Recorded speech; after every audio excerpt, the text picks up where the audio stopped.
রাস্তার ধারে তিন বন্ধু মিলে আড্ডা দিচ্ছিল। পাশের গ্রামে মেলা হচ্ছে নাকি সেটার আড্ডা। আড্ডার ভিতরে দেবাশিস নামে একটা ছেলে ছিল, যে ছিল খুব গরিব। তাকে নিয়ে তার বন্ধুরা অনেক হাসাহাসি করত। তাকে সবাই বলতো, ভাই আজকে কিছু খাবো না প্লিজ।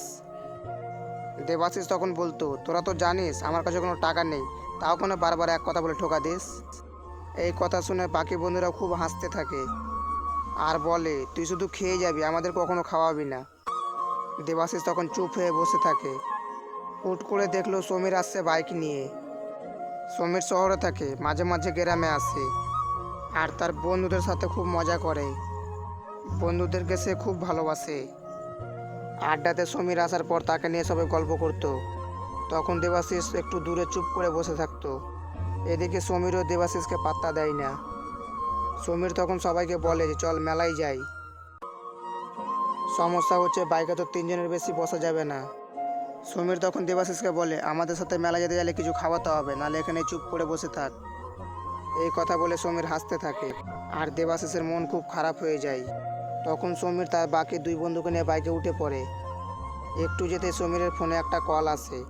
কলটি ছিল তার মায়ের।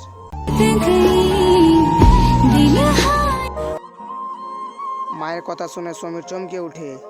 কিছুক্ষণ আগে তার বাবা অ্যাক্সিডেন্ট করেছে। অ্যাক্সিডেন্ট করাতে তার বাবাকে তাড়াতাড়ি হসপিটালে নিয়ে যাওয়া হয়েছে। সমীরের বাবার মাথা ফেটে অনেক রক্ত নষ্ট হয়েছে। আর সেই সময় হসপিটালে ও নেগেটিভ রক্ত অ্যাভেলেবেল ছিল না। আর তাড়াতাড়ি রক্ত না দিলে তার বাবাকে বাঁচানো সম্ভব ছিল না। তখন সমীর বলল তার দুই বন্ধুকে যে তোদের রক্ত ও নেগেটিভ কিনা। তখন দুই বন্ধু মাথা নেড়ে না করে দিল। দেবাশিস দূর থেকে দেখে বুঝতে পারলো সমীরের একটা কিছু সমস্যা হয়েছে। দেবাশিস তখন সমীরের কাছে এসে বলল, কি হয়েছে তোর? সমীর তখন রেগে দেবাশিসকে বলল, তোকে বললে কি হবে, তোর অকাতই কতটা। তখন দেবাশিস মন খারাপ করে বলল, বল না ভাই কি হয়েছে।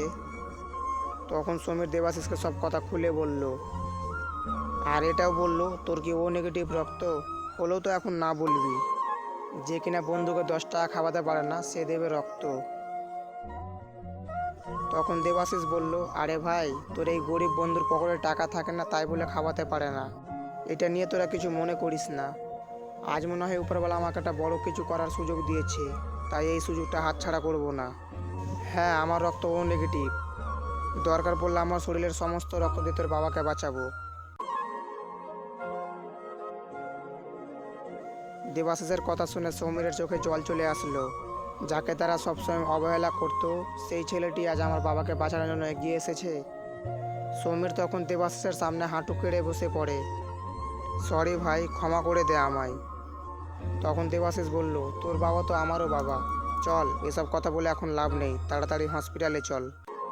এরপর সমীর আর দেবাশিস চলে যায় হাসপাতালে।